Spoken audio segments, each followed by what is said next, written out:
Project Diablo 2 is amazing. Between the stash, the inventory, the endgame, the gear, new builds, mercenary changes, difficulty additions, and more, they really crushed it with this mod. And I have a list of stuff for the Diablo 2 devs that I hope that they will look at if they haven't abandoned Diablo 2 Resurrected, of stuff that they could hopefully bring back to the game. So, with that being said, let's dive in. First, I want to take a look at the stash here.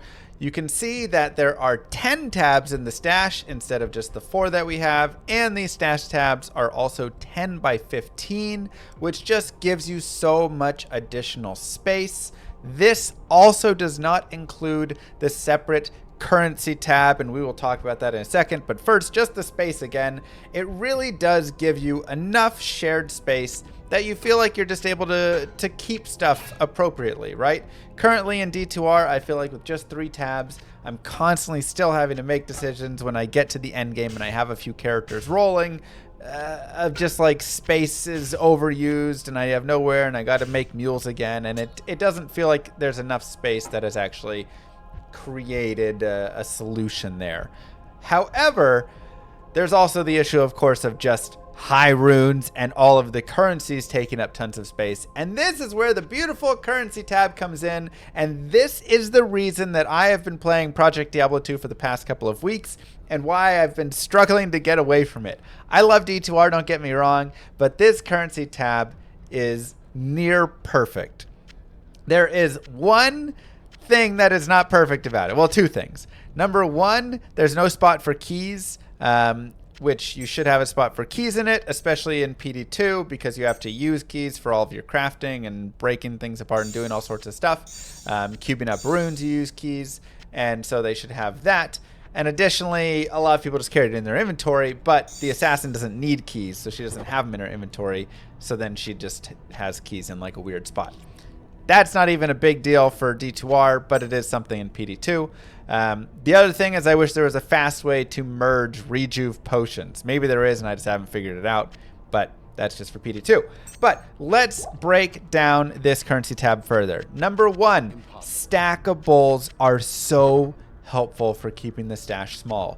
Runes, gems, the terror keys, right? Your key of terror, key of hate, right? All of that. The shards, etc. Everything being able to stack is just, it's so helpful.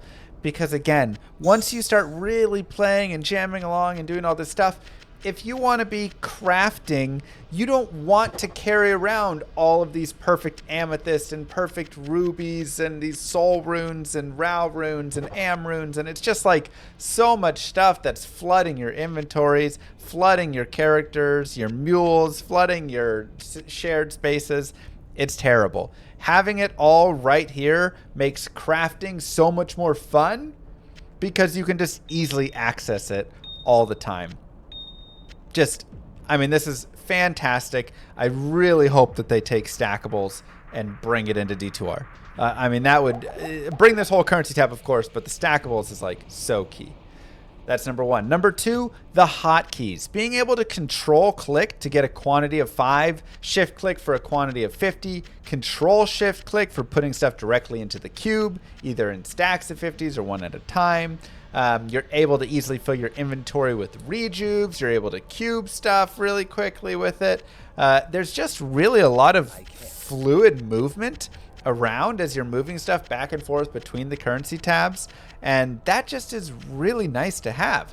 Additionally, it is intelligent, which means no matter what tab I am on, I can always just shift click my craftables, my currencies, and they will always go to that currency tab, which is, oh my God. Again, this is like the best thing about Project Diablo 2, and there's a lot of really nice things about this mod, but this is the best thing. This is like the one thing, if I could really steal it over, I would steal this because they've done such a great job.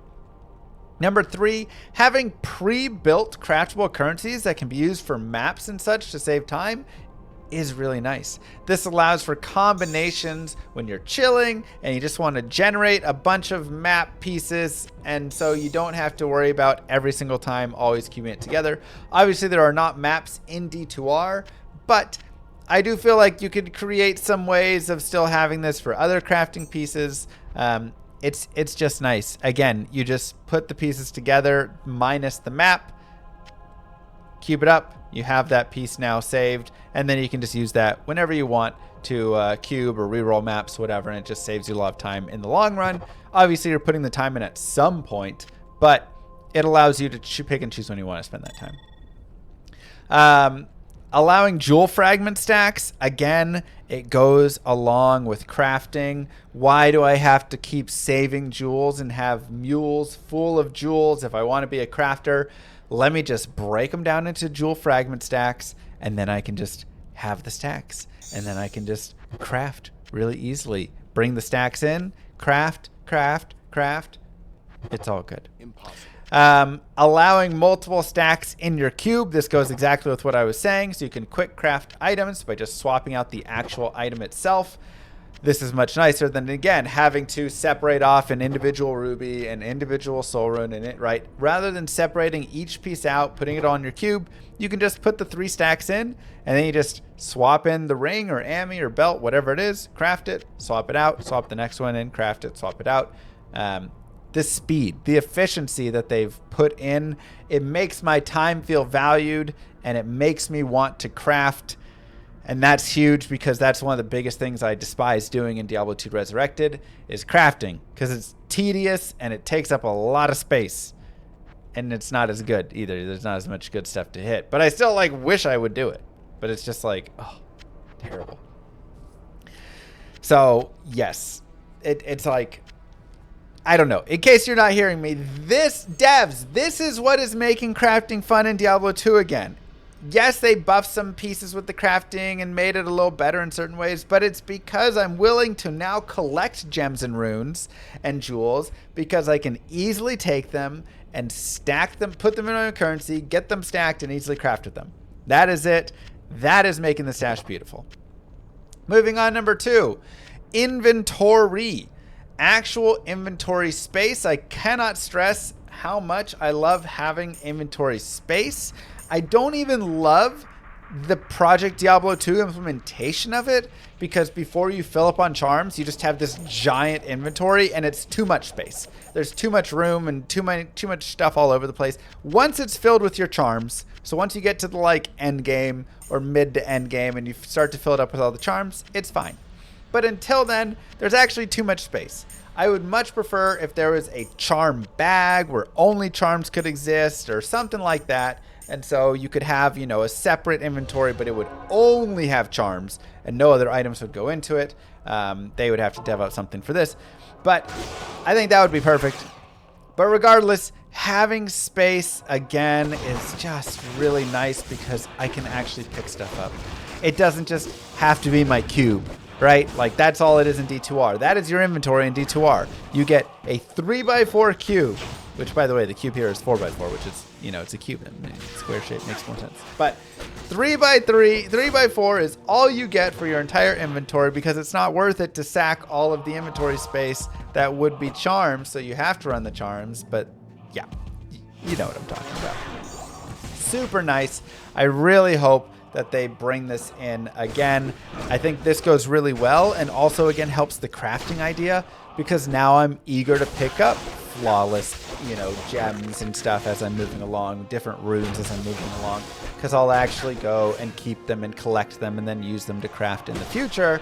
Whereas right now, I don't. I'm not going to waste the time to put a flawless emerald into my cube and then get it out of my cube and store it in a shared stash space that's already full of other things. It doesn't make sense currently. So that's nice. Additionally, I also love the ability to hold multiple unique charms, but it just canceling out unless you only have one in your charm inventory. So again, you don't have to worry about, I can't carry another Annie or another torch, whatever, because I have one. It's you can have it, but it just isn't going to do anything. So if they had a separate charm inventory, they could also limit it, where it's just like you can only put one into your charm inventory, but you can carry as many as you want in your main inventory. That would be a nice change.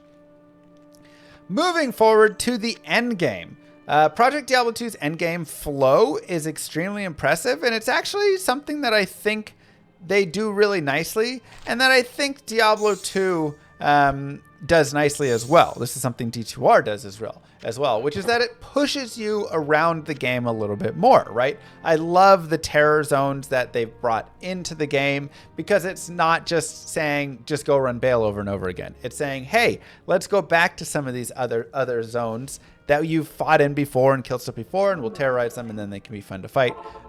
So I really love that they did that. I think that's, a great addition to D2R.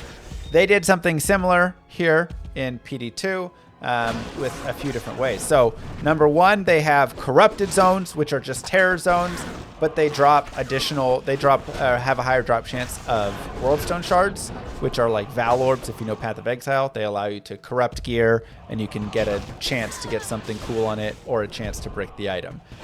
So you can use these zones for that. They can also be decent for just leveling. And so it's essentially a terror zone with a little extra change to it. Additionally, they've added a lot of maps. I don't even know how many maps there are. There's got to be like 40 maps or something at least. Just with a lot of beauty in them. I think they did a really nice job on many of these maps and many of the tiles that they were able to use. And so they take tile sets, they create a new map that's a tier 1, tier 2, or tier 3.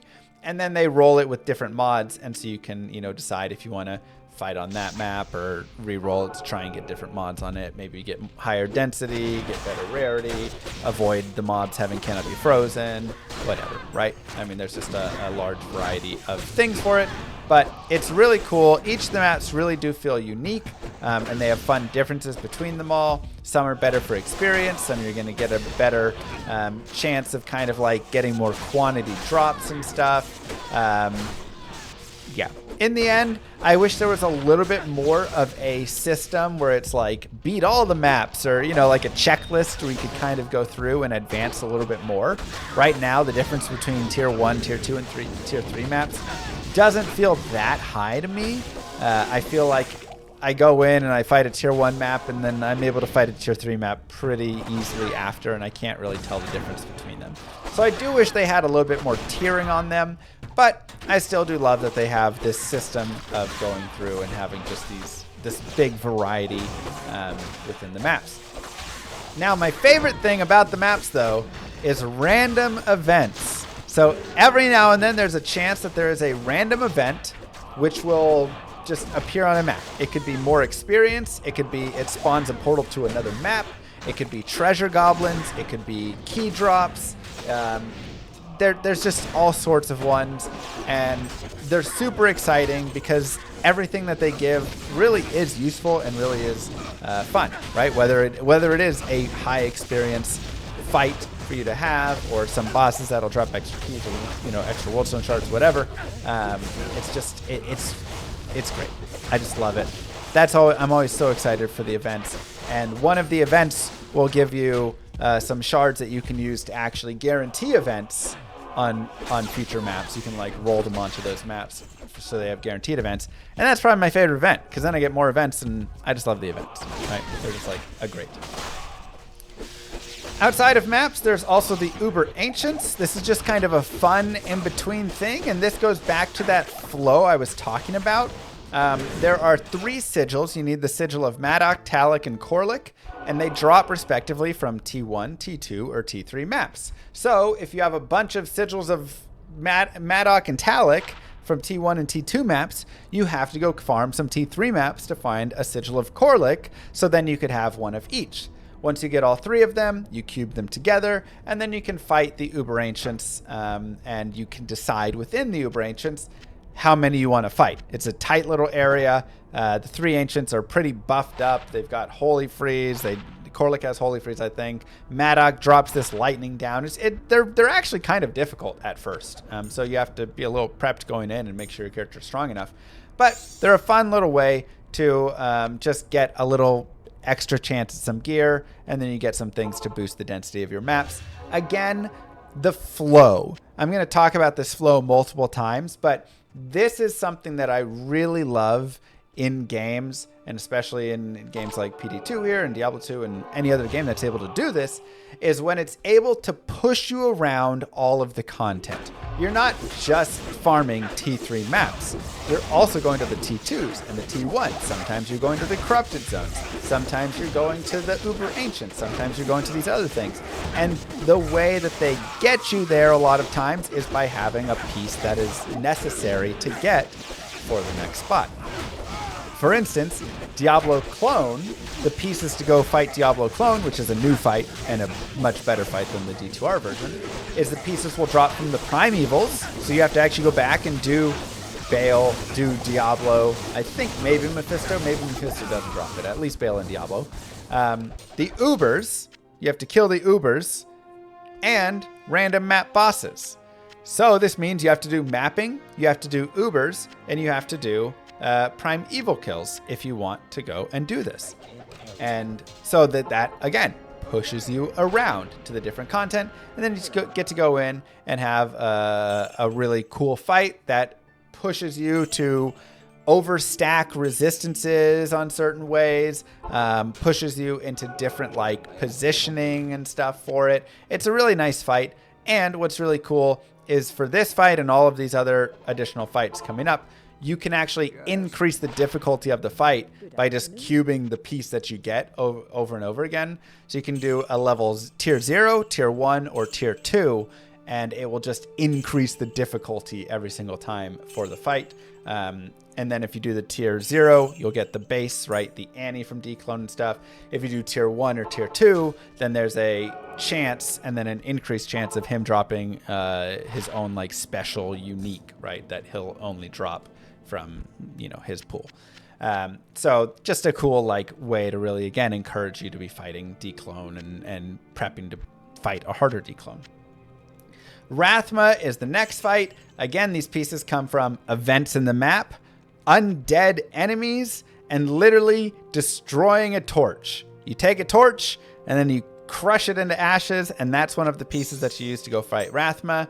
A great way to clean up bad torches, and is just super unique. This fight is built into phases with different styles in each phase. I haven't even gotten through all the phases of the Rathma fight yet. You have to have super stacked poison, poison length reduction, and cold resist, which again is really fun because it pushes you, one, for the flow around to get to this fight, but it also forces you into looking at pieces of gear like Venom Ward and stuff, where normally you'd never take a look at that item, right? It's just trash. But when you start to do things like forcing this poison and poison length reduction and max poison res and forcing these, you know, max cold res and all of these things, and if you can push it beyond that 75, you start to really make the player have to swap some gear out and make considerations and make sacrifices. Okay, I'm going to drop this and I won't have as good of run speed, but it's going to get me poison length reduction, which I need for this fight. I love when games do that and make more gear required and more gear just available to be used, even if it's just for specific reasons. Another fight that they added is Lucian. Pieces come from the corrupted zones, which we talked about before, like the terror zones. They also come from the Act 5 portals. So you have to go in and fight in the Act 5 portals. And then just demons. So you have to kill demons. So you generally in your maps, you'll go do like demon maps that have more demons on them to try and get these pieces. This is another end boss fight that requires you to do some dodging of some mechanics while dealing with portals, spawning summons. Again, a fun fight and a fun one that requires you to think a little bit differently about how you're gearing, what you're bringing in for it. So just, I love seeing this sort of stuff. I think it's very fascinating to have these sorts of fights.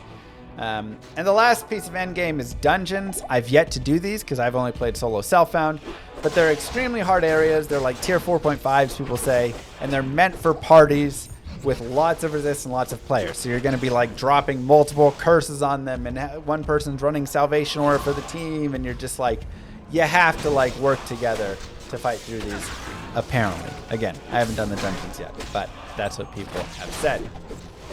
Um, these fights are just, they're just cool. It's just a nice addition. Even if not every fight is the greatest fight, I love the idea still that you are coming in, shifting your gear around, overcapping certain res, trying to figure out if this boss does, you know, a lot where you need to beef up your PDR %, adjusting having the inventory space so you can actually have full rejuves in the inventory so you can take those in. I mean, it's cool. It's really cool. And they did a good job with the drop rates on pieces as well, so you don't feel flooded with these pieces while you're playing to go do the fights. But it's just kind of like, hey, you get a piece every now and then you can combine them. They drop kind of similar, a lot of people say, to like a Vex rune or something. So you'll just kind of gather them as you're playing along, and then you can go in and do the fights, and it's great.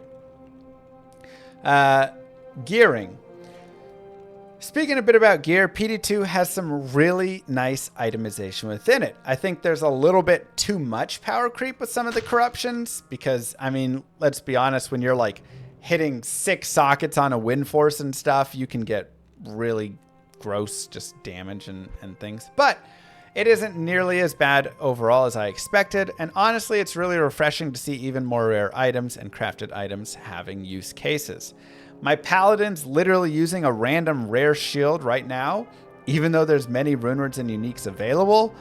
There's some that like, okay, I might shift into this one, but I just love the shield that I got, which I actually got from a bricked item. I had an Alma Negra, I corrupted it, it bricked into this shield, and I was like, well, this is really nice. And it feels great because I can't remember the last time that I seriously used a rare shield in the endgame on a paladin, or any character really. It's hard to remember because there's always just been Spirit or Haas or whatever. You just always use those. And so there was never a reason to use that. Now, would I replace this with Haas? Yeah, potentially. I would. But I haven't found Haas, and I'm solo self-found, and this rare shield is cool, and I love that I still am using it. Additionally, I have a super cool rare dagger that I was able to make on my assassin. And if you look at this dagger, it's got a lot of great rolls, right? It had big ED rolls, got the deadly strike on it right there, which is super sick. Got the Fool's mod. I mean, it's just like super nice. And what's cool about PD2, one, I was able to corrupt it and hit bigger rolls there, which is really nice for the affixes. Two, I was able to use something called a puzzle piece, which gave me a chance for 1 or 2 sockets on it. And so I was able to hit 2 sockets. So I was able to make this a 2-socketed. And 3, there's something called a vial. I've never found one. It's pretty rare to drop. But if I was in Trade League, I could probably go try and eventually trade for one. It'll cost probably 10 to 15 high runes, I guess. And it allows you to turn an item ethereal. So I could actually turn this dagger ethereal. Blade Fury, which is the character that this is being used on, does not use the durability of the weapon. So I would actually just be able to get the ethereal damage. It would just be a big damage boost being able to turn this ethereal, and that would be amazing. And it's just a sweet dagger. Now, is this the best in slot? No, I mean, I'd rather have this with chance to proc amp damage. Some people like just running the Reaper Tolls on the blades and whatever. But it's been really solid, and it's been really fun to have. And it's just cool when you can make a build and build a character around a sweet piece of gear that you find. So I found this and was able to build this whole blade assassin around this dagger right here, which is just, I mean, it's just fun. It's just really, really cool. So, you know, I think overall there's a whole separate discussion we could have on all of the gear because there's a lot of this gear. They added new uniques. They added a lot of new rune words. They changed how the rares kind of are rolling within their affix pool and stuff so that they're rolling a little bit better. They adjusted, you know, what you're getting with the crafts. Like, there's a lot that we could talk about with all of this. And so I don't think it's completely perfect in how it is, but I do think it's really nice and refreshing at least to be excited again about a variety of gear. And I love the Worldstone Shards. We can jump right into the Worldstone Shards. I love the Val Orb Worldstone Shards from PoE here because, yes, they can brick your item into a rare, but they can also add sockets to an item. They can add a random affix to an item, and sometimes that affix is just a low tier like 11 light res, and sometimes that affix is cannot be frozen on a COA, which is epic. It's like getting an extra socket for a Chamrune. And so the more and more that, you get these and roll these, it just kind of prolongs the game and allows for more joy because you want to be hitting those higher awesome rolls and you're not going to hit them that often, but it feels great when you do. And then when you don't, it's like fine. Sometimes it's usable, sometimes it's not usable, but that's like part of the fun, right? The part of the fun is just like, oh, am I going to get it? Am I not? It's a gamble. And D2 is already about gambling anyways, of trying to find items and stuff. And if you're like me and playing SSF, you're not going to be rolling everything. You wait until you find the second one of it before you do a roll on it, because if I brick this, then my character can't use it and I'm in trouble, right? So you have to kind of be careful about all that stuff. But I think it's a really fun mechanic. And yeah, I really wish that they would bring something similar to this over. Again, I'd say the biggest issue I have is like some of the big open socket rolls that you can hit are maybe a little too disgusting. I've hit open sockets on a few different weapons, and it's just kind of made them like kind of broken for playing through and stuff.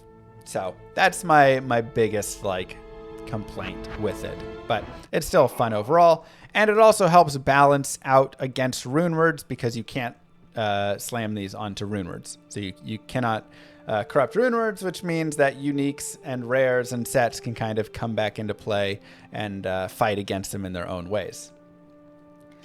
Moving forward, bots just don't exist in PD2. If you get caught botting, then you get banned. It's simple, it's effective, there's an active team, and they're able to really ensure the integrity of the economy. This isn't 1,000% accurate, whatever, where they, I'm sure there is a bot here and there, but like, again, as soon as they go catch it, then they ban it, and they're actively searching for it, which is very different than we have in D2R, and does a lot, again, for the longevity and fun of the season. Because right now, D2R, I start up that ladder, and 24 hours after the ladder starts, I see people saying, I got 20 jaw runes for sale, 20 burr, 20 jaw, come and get them. Okay.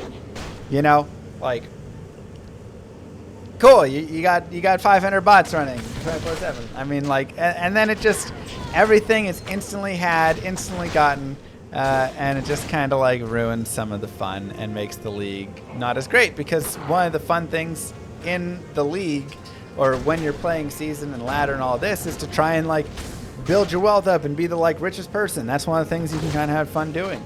And you're never going to compete with the botters. They just are always going to be ahead. So I think that's really nice. I believe Project Diablo 2 also bans JSP. So again, trying to kind of balance it and even it out, because with JSP, the first, it's just the people that have all the wealth from prior seasons, whenever a new season starts, they can just buy everything immediately. And so it kind of, again, ruins that idea of there really being a fresh start. That's kind of what the new ladders are supposed to be. Everybody starts at 0. But if this guy has 100,000 forum gold, he doesn't start at 0, right? Whereas everybody else does. So that's, nice that they take care of that.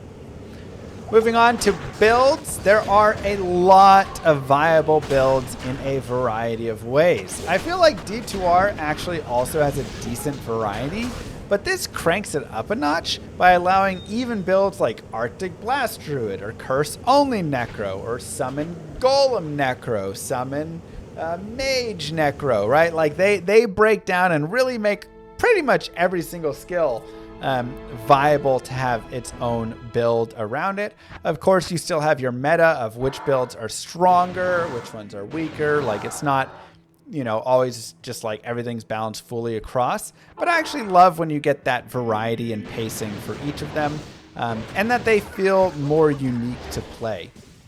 So I haven't played all the PD2 builds. In fact, I've played very few when you consider how many they actually have. But I do still have a nice feeling that every build has its own kind of twist to it and its own fun in how it plays compared to the other. The one thing I dislike is I don't love the large melee splash. I think it's way too big and it just generically is given to all melee characters whatsoever. It's a little bit much for me. I think that does pull away slightly, and they could rein that in some. They could have it more be on specific skills, whatever. But it does make the playthrough of the game a little trivial at times, being able to just like hit one mob and everything splashing behind it is just getting murdered. On the opposite side, I really do enjoy that they've brought teleport-ish style skills to the other classes to allow for easier movement again in unique ways that make more sense. The Paladin's able to joust, which kind of is like a dragon flight, but then he gets a little like speed burst when he does it. You're able to have the Amazon has uncapped faster run walk, so she's really able to pack up her faster run walk and move around super quickly. The Druid is able to do Gust, which just is kind of a teleport with a cooldown, brings everything with him right there, and probably to something else. I haven't fully read Gust. And just like, it's small, like teleports and blinks for different characters and ways. That again, make it so it's not just sorceresses dominating or everybody with enigmas just teleporting everywhere, right? And I think that was a nice change that they made to kind of bring it down and make the game a little bit more of that like run telly style rather than just telly. So just a small difference there, but has made a big impact. So again, I've enjoyed the builds that I've played. I played a Vengeance Paladin, which has been pretty interesting, dealing just like all the different types of elemental damage and having that chain around. I've played a Blade Assassin who has been maybe a little bit too overpowered, but is pretty fun and interesting to just shoot these ninja stars all over and have them reflect or bouncing around and reflecting off things and just going crazy. I had a Summon Amazon who did decent. I like that the decoys could also like shoot, so you were playing with like multiple Valkyries and decoys and having them strafe while you're strafing behind, and it was an interesting build. And then my most recent build, which is really wild, is a Windhammer Fury Druid, and his whole thing is really about running this blade shield, which I get from a new rune word called Innocence. And he basically runs around and on striking, which the blade shield strikes a lot, and then I'm also striking with my fury, he will cast high-level twisters. So I put skills into the synergies for twisters, and I just run around and let twisters kind of murder everything. And it's just kind of fun and silly and a different style of build. A little bit of a meme build, but it's fun that you can make builds like that. Next up, we have Mercenaries. There are more item slots in the Mercenaries. The Mercenaries are faster.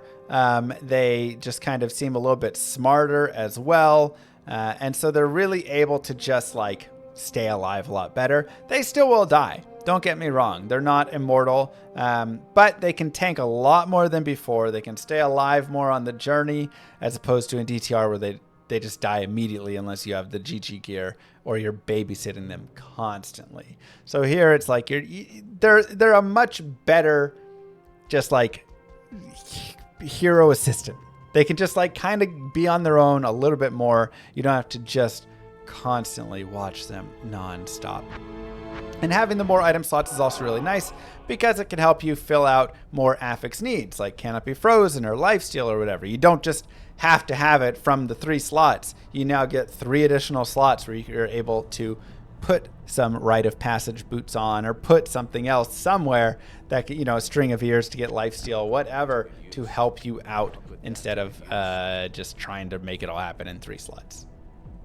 And the last thing I want to talk about with Project Diablo 2 that I really wish they would bring over is the playthrough difficulty. Now, obviously, I said the splash makes it a little trivial, and also some of the builds like Summon Druid and stuff are too strong. But they adjusted the difficulty of the campaign, and I wish that they would take these adjustments and just kind of bring them to D2R, and then not like bring, you know, the melee splash over and stuff. Currently in D2R, bosses are kind of the easiest part of the game, right? Like, yes, you have normal Duriel and stuff, but once you kind of get past that, bosses, especially in like Nightmare in Hell, are way easier than the part of getting there. So I just want to get to Diablo. If I could skip the Chaos Sanctuary and get to Diablo, it would be way easier. In PD2, they buffed the bosses. The bosses have a lot more life. They deal more damage. They're a little bit faster, potentially. Like, they're just buffed up. The Ancients are a lot harder. And so it actually forces you to engage with the content more because you have to go and upgrade your gear a little bit more. You need to go and level a little bit more. You need to go and do these things because if you don't, you're just going to go get smashed by these endgame bosses. And I thought that was a really nice change and something that I hope that they would bring into D2R to just try and slow it down a little bit more. And again, force engagement with the content a little more, because it is one of the sad parts is a lot of times the best playthrough of Hell, or I mean, again, I'm a speedrunner and everything, but playing through Hell, it's like, just skip it and get to the boss, and then the boss is easy, right? So I do hope that they look at that and maybe bring some difficulty in. And that is it. That is my list of Project Diablo 2. What I love about it right there, and what I wish that they would bring into Diablo 2 Resurrected. I think that we are, you know, there's I know that the game is a dead game and they're not really developing on it more and all this stuff, and it's is what it is. But this is my plea to them. There are so many things you could do to bring over, and you don't have to bring everything over. You don't have to do all of this mapping and all of these endgame bosses and all this stuff. Like, I would say just open up modding more so people could do more of that stuff. But just like bring the currency tab, bring some more changes, you know, a little bit of changes to some gear and some crafting, and make it a little bit better with, you know, something with the bot situation. And just take even a third or a fourth of what we have here and bring it over, and it would do so much for the game. I don't want them to like entirely change. I don't want D2R to just come Project Diablo 2. I think people will accuse me of that. I don't want that. I actually like that, you know, that D2R is more of a base game, and then you let mods build on top and do more of the crazy stuff. But currency tabs, bots, better crafting recipes, a little change in difficulty, like these sorts of things are not destroying the base game. They're just improving it, in my opinion. So Blizzard, please help us out. You know, we'd love to see a little bit of stuff. Anyways, that's what I got. Don't forget to like and subscribe, YouTube. I'll see you guys in the next one. Peace, everybody.